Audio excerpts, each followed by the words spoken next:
Okay, ಒಂದು ಕಡೆ ಮುಖ್ಯಮಂತ್ರಿ ಯಾರಾಗಬೇಕು ಅಂತ ಅಂದರೆ ಕೆಲವರು ಮುಖ್ಯಮಂತ್ರಿ ರೇಸಲ್ಲಿದ್ದಾರೆ, ಮತ್ತೊಂದು ಕಡೆ ಕೆಲವರನ್ನ ಸಂಬಳದಿಂದ ಕೈ ಬಿಡಲಾಗುತ್ತೆ, ಹೊಸಬರನ್ನು ಸೇರಿಸ್ಕೊಳ್ಳಲಾಗುತ್ತೆ. ಹೇಳಿದ್ದೀನಿ ಯಾರೆಲ್ಲ ಮಂತ್ರಿ ರೇಸಲ್ಲಿದ್ದಾರೆ. ಮೊದಲಿಗೆ ಬಿ ಕೆ ಹರಿಪ್ರಸಾದ್ ಪರಿಷತ್ನಲ್ಲಿದ್ದಾರೆ. ಕಳೆದ ಬಾರಿನ ಅವರು ಆಗಬೇಕಾಗಿತ್ತು, ಬಟ್ ಮಧು ಬಂಗಾರಪ್ಪ ಅವರಿಗೆ ಸಿಕ್ಕ ಕಾರಣಕ್ಕಾಗಿ ಅವರು ಸಿಗಲಿಲ್ಲ. ಬಿಲ್ಲವ ಸಮುದಾಯಕ್ಕೆ ಸೇರಿದವರು. ಬಿಲ್ಲವ ಸಮುದಾಯ ಅಂತಂದರೆ ಈ ಪೂಜಾರಿ, ಈಡಿಗ ಇದೆಲ್ಲ ಒಂದೇ ಸಮುದಾಯಕ್ಕೆ ಬರುತ್ತೆ. ಆ ಸಮುದಾಯಕ್ಕೆ ಸೇರಿದವರು. ಆಮೇಲೆ ದೊಡ್ಡ ನಾಯಕರು ಕಾಂಗ್ರೆಸ್ನಲ್ಲಿ. ಅವ್ರಿಗಿರುವಂಥ ಒಂದು ಪ್ಲಸ್ ಪಾಯಿಂಟ್ ಏನಪ್ಪ ಅಂದರೆ ನಾನು ಮೂಲ ಕಾಂಗ್ರೆಸ್ಸಿಗ ಅಂತೇಳಿ. ಇನ್ನು ಅನಿಲ್ ಚಿಕ್ಕಮಾದು ಅವರ ಪುತ್ರ ಎಚ್ ಡಿ ಕೋಟೆ MLA ST. ಆದರೆ ಅನಿಲ್ ಚಿಕ್ಕಮಾದು ಡೌಟ್ ಇದೆ, ಯಾಕಂದರೆ ಆಲ್ರೆಡಿ ಅವರು ಹೇಳಿದರು ನಾನು ಮಾಡಲ್ಲ ನಿಮ್ಮನ್ನು ಅಂತೇಳಿ. ಯಾಕಂದರೆ ಆ ಭಾಗದಿಂದ ಚಾಮರಾಜನಗರದಿಂದ ಪುಟ್ಟರಂಗ ಶೆಟ್ಟಿ ಅವರಾದರೆ ಇವರಿಗೆ ಸ್ವಲ್ಪ ಡೌಟ್ ಇದೆ. ಇನ್ನು ಬಿ ನಾಗೇಂದ್ರ ಆಗೋದು ಬಹುತೇಕ ಪಕ್ಕ. ಯಾಕಂದರೆ ಆಲ್ರೆಡಿ ಅದನ್ನು ಮುಕ್ತವಾಗಿ ಸಿದ್ದರಾಮಯ್ಯನವರು ಕೂಡ ಹೇಳಿದ್ದಾರೆ. ಇವರು ಕೂಡ ST ಸಮುದಾಯಕ್ಕೆ ಸೇರಿದಂಥವರು. ಇನ್ನು ಟಿ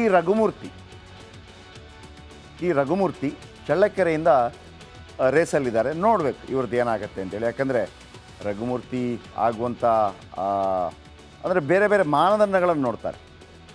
ಭಾಗ, ವಿಭಾಗ, ಜಾತಿ, ಪ್ರಾದೇಶಿಕತೆ ಎಲ್ಲ ನೋಡ್ತಾರೆ. ಇನ್ನು ವಿಜಯಾನಂದ್ ಕಾಶಪ್ಪನವರ್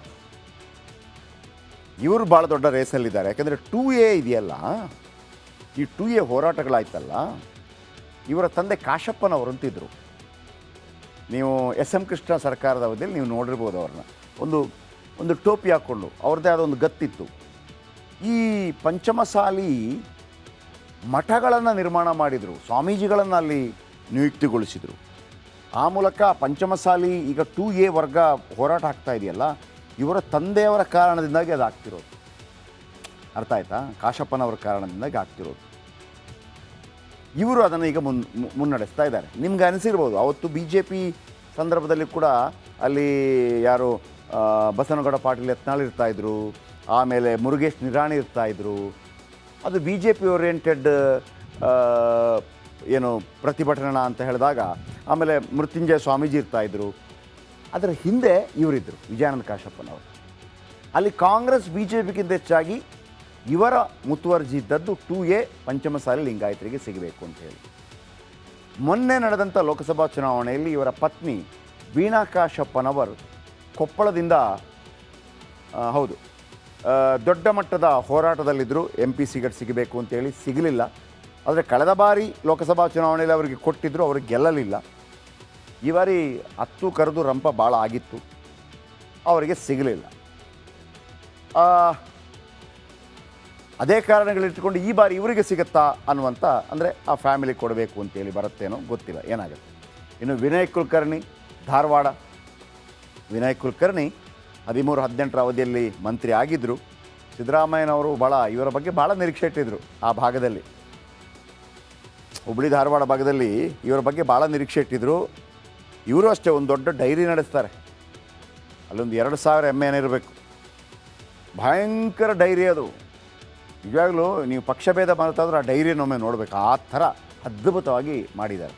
ಬಟ್ ಇವ್ರದ್ದೆಲ್ಲ ಒಂದು ಕೊಲೆ ಕೇಸೆಲ್ಲ ಬಂದಿತ್ತು, ಹಾಗಾಗಿ ಜೈಲಿಗೆಲ್ಲ ಹೋಗಿ ಬಂದರು.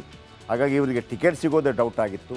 ಈಗ ಹೆಂಗೆ ಆಮೇಲೆ ಈ ಹಿಂದೆ ಒಬ್ಬರಿಗೆ ಏನೋ ಒಂದು ಡಾಕ್ಟ್ರಿಗೆ ಹೊಡೆದಿದ್ದಂಥ ವಿಜುವಲ್ಗಳೆಲ್ಲ ಭಾಳ ಇದಾಗಿತ್ತು. ಸ್ವಲ್ಪ ದಾವಣಗೆರೆ ಇಮೇಜ್ ಸ್ವಲ್ಪ ಇದೆ. ಬಹುಶಃ ಅದನ್ನೆಲ್ಲ ಅವರು ಬದಿಗಿಟ್ಟು ಒಂದು ರಾಜಕಾರಣಿಯಾಗಿ ತಮ್ಮನ್ನು ತಾವು ತೊಡಗಿಸ್ಕೊಂಡ್ರೆ, ಉದ್ಯಮಿ ಕೂಡ ಇದ್ದಾರೆ. ಆ ಭಾಗದಲ್ಲಿ ಕಾಂಗ್ರೆಸ್ ಪಾರ್ಟಿಗೆ ಒಂದು ಅತ್ಯುತ್ತಮವಾದಂಥ ಲಿಂಗಾಯತ ಲೀಡರ್ ಸಿಗೋದ್ರಲ್ಲಿ ಅನುಮಾನ ಇಲ್ಲ. ಬಟ್ ಇದೇ ಕ್ಯಾರೆಕ್ಟರ್ಗಳನ್ನು ಮುಂದುವರಿಸ್ಕೊಂಡು ಹೋದರೆ ತುಂಬ ದಿವಸ ಅದು ವರ್ಕೌಟ್ ಆಗಲಿಕ್ಕಿಲ್ಲ. ಇನ್ನು ಬಿ ಆರ್ ಪಾಟೀಲ್ರು ಅಂದರೆ ಹಳೆ ದೋಸ್ತು, ಸಿದ್ದರಾಮಯ್ಯನವರ ಹಳೆ ದೋಸ್ತು. ಮಜಾ ಏನಪ್ಪ ಅಂತಂದರೆ ಯಡಿಯೂರಪ್ಪನವ್ರ ಜೊತೆ KJPಗೂ ಹೋಗಿದ್ದರು, ಗೆದ್ದರು ಕೂಡ. ಆಮೇಲೆ ಸಿದ್ದರಾಮಯ್ಯನವ್ರ ಜೊತೆ ಇರುವಂಥವರು. ಸಿದ್ದರಾಮಯ್ಯನವರನ್ನು ಇವ್ರದ್ದು ಸಿದ್ದರಾಮಯ್ಯನವ್ರದ್ದೆಲ್ಲ ಭಾಳ ಅದ್ಭುತವಾದ ಒಂದು ಕಾಂಬಿನೇಷನ್ ರೀ. ಈ ಬಿ ಆರ್ ಪಾಟೀಲಲ್ಲಿದ್ದಾರಲ್ಲ, ಅವರೆಲ್ಲ ಕಾಂಜಿ ಪಿಂಜಿ ಅಲ್ಲ ಅವರೆಲ್ಲ. ನೀವು ಏನೇ ರಾಜಕೀಯದಲ್ಲಿ ಕೆಲವು ಗ್ರೇಟೆಸ್ಟ್ ವ್ಯಕ್ತಿತ್ವಗಳಿದ್ದಾರೆ. ಇವರೆಲ್ಲ ನಿಮಗೆ ಆಸೆ, ದುಡ್ಡು ಕೊಡ್ತೀನಿ, ಮತ್ತೊಂದು ಕೊಡ್ತೀನಿ, ಹೀಗೆಲ್ಲ ತಲೆಬಾಗೋರಲ್ಲ. ಹಾಗಾಗಿ ಸಿದ್ದರಾಮಯ್ಯನವರು ಕೂಡ ಇವರಿಗೆಲ್ಲ ಬಹಳ ಬೆಲೆ ಕೊಡ್ತಾರೆ.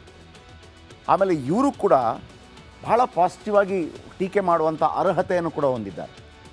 ಈಗ ಬೇರೆ ಯಾರಾದರೂ ಎಮ್ ಎಲ್ ಎಗಳಿಗೆ ದುಡ್ಡು ಸಿಗ್ತಾ ಇಲ್ಲ ರೀ ಅಂತ ಬಿ ಆರ್ ಪಾಟೀಲ್ ಬದಲು ಬೇರೆ ಯಾವನಾದರೂ ಹೇಳಿದರೆ ಸಿದ್ದರಾಮಯ್ಯ ಹೊಡಿರಿ ಕಪಾಳಕ್ಕೆ ಅಂತ ಹೇಳ್ಬಿಡ್ತಾ ಇದ್ರೇನು ಸಿದ್ದರಾಮಯ್ಯನವರು. ಬಟ್ ಬಿ ಆರ್ ಪಾಟೀಲ್ ಅವರನ್ನೆಲ್ಲ ಹಂಗೆಲ್ಲ ಹೇಳಕ್ಕೆ ಬರಲ್ಲ, ಯಾಕಂದರೆ ಅವರ ಇಮೇಜ್ ಅಷ್ಟು ಚೆನ್ನಾಗಿದೆ. ನಾವು ಪದೇ ಪದೇ ಎಲ್ಲರನ್ನು ತೋರಿಸೋದು ನನಗೆ ಭಾಳ ಆಶ್ಚರ್ಯ ಆಗ್ತಾ ಇರುತ್ತೆ. ಅಂದರೆ ಯಾವತ್ತೂ ಕೂಡ ಈ ಭ್ರಷ್ಟಾಚಾರಿಗಳು ದುಡ್ಡು ತಿಂದವರನ್ನೇ ತೋರಿಸೋ ಹೊರತಾಗಿ ಇಂಥವ್ರು ಕೂಡ ಇದ್ದಾರೆ, ಇಲ್ಲ ಅಂತಲ್ಲ ಅಂತೇಳಿ ಬಿ ಆರ್ ಪಾಟೀಲ್. ಆಮೇಲೆ ಸಮ್ಟೈಮ್ಸ್ ಏನಾಗುತ್ತೆ, ಅವರು ಮಿನಿಸ್ಟರ್ ಆದಾಗಲೂ ಕೂಡ ಸ್ವಲ್ಪ ಎಗ್ರೆಸಿವ್ ಆಗಬೇಕಾಗುತ್ತೆ. ಮಿನಿಸ್ಟರ್ ಅಂದ ತಕ್ಷಣ ಎಗ್ರೆಸಿವ್ ನಿರೀಕ್ಷೆ ಮಾಡ್ತೀವಿ. ಒಬ್ಬ ಹೋಮ್ ಮಿನಿಸ್ಟರ್ ಆಗಿದ್ದವ ಯಾರೇ ಆಗಲಿ, ಈಗ ಹಿಂದೆ ಅರಗ ಜ್ಞಾನೇಂದ್ರ ಇದ್ದಾಗಲೂ ಕೂಡ ವ್ಯಕ್ತಿತ್ವಗಳು ಭಾಳ ಅದ್ಭುತ ಇರ್ಬೋದು. ಪರಮೇಶ್ವರ್ ಆದಾಗಲೂ ಕೂಡ ವ್ಯಕ್ತಿತ್ವಗಳು ಭಾಳ ಅದ್ಭುತ ಅವ್ರದ್ದೆಲ್ಲ, ಸಂಭಾವಿತರು ಅವರೆಲ್ಲ.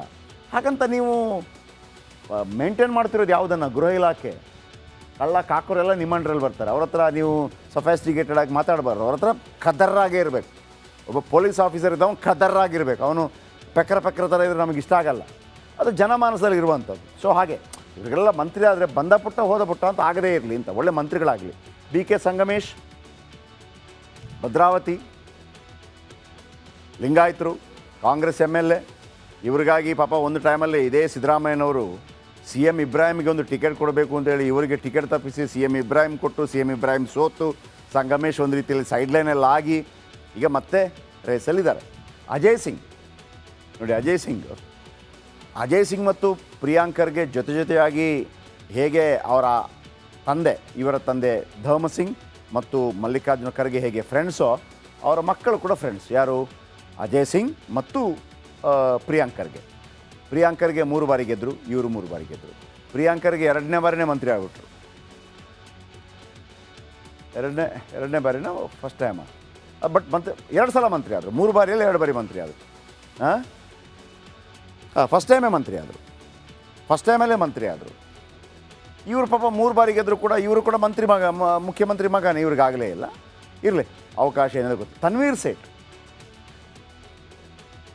ಸೇಠ್ ನರಸಿಂಹರಾಜ ಕ್ಷೇತ್ರ ಮುಸ್ಲಿಂ ಇರ್ಬೋದು,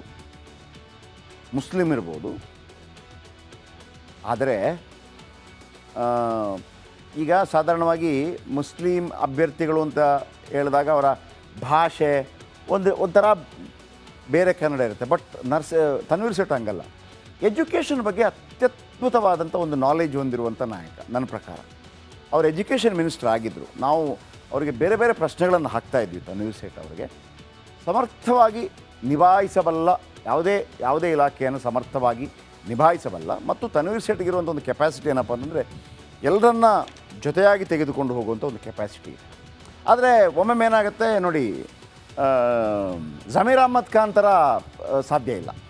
ಅಂದರೆ ಈ ಜಮೀರ್ ಅಹ್ಮದ್ ಖಾನ್ ಎಲ್ಲ ಹೆಂಗೆ ಅಂತಂದರೆ ಆ ಒಂದು ನುಗ್ಗೋ ಪ್ರವೃತ್ತಿ ಇದೆಯಲ್ಲ, ಮುಸ್ಲಿಮರನ್ನು ಒಗ್ಗೂಡಿಸಿ ಅಲ್ಲೊಂದು ಡಯಲಾಗ್ ಹೊಡೆದು ಮತ್ತೊಂದು ಮಾಡಿ ರಾಜಸ್ಥಾನಕ್ಕೆ ಹೋಗಿ ಅಲ್ಲಿ ಸ್ಪೀಚ್ ಮಾಡಿ, ಹಾಗಂತ ಅವರ ಸ್ಟೈಲ್ ಬೇರೆ, ಯು ಟಿ ಖಾದರ್ ಸ್ಟೈಲ್ ಬೇರೆ, ಹ್ಯಾರಿಸ್ ಸ್ಟೈಲ್ ಬೇರೆ, ರಿಜ್ವಾನ್ ಅರ್ಷದ್ ಸ್ಟೈಲ್ ಬೇರೆ, ಇವ್ರ ಸ್ಟೈಲ್ ಬೇರೆ. ಇವರು ಕೂಡ ಮಂತ್ರಿಯಾಗಿ ಅದ್ಭುತ ಕೆಲಸಗಳನ್ನು ಮಾಡಿದ್ದಾರೆ. ಸೊ ಇವರೆಲ್ಲ ರೇಸಲ್ಲಿದ್ದಾರೆ. ಈಗ